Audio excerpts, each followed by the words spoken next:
Hi friends. இப்போ ஒரு சில பேர் ஒரு 100 ரூபாய்க்கு உள்ள ஸ்டாக்கை மட்டும்தான் வாங்குவாங்க. சில பேர் ஒரு 300 ரூபாய் 400 ரூபாய் மேக்ஸிமம் ஒரு 1000 ரூபாய்க்கு உள்ள ஸ்டாக்கை மட்டும் ப்ரிஃபர் பண்ணுவாங்க.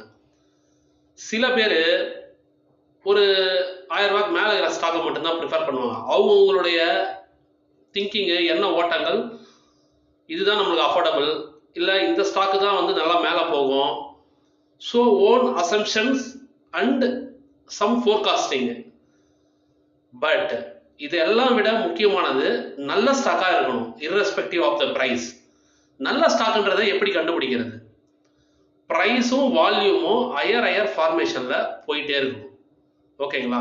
இதை கண்டுபிடிக்கிறதுக்கு உண்டான ஒரு வழி தான் என்னுடைய ஒரு வீடியோவில் சொல்லியிருக்கேன். அந்த வீடியோவை நான் இந்த லிங்க்லையும் கொடுக்குறேன். அந்த வீடியோவில் போய் பாருங்கள்.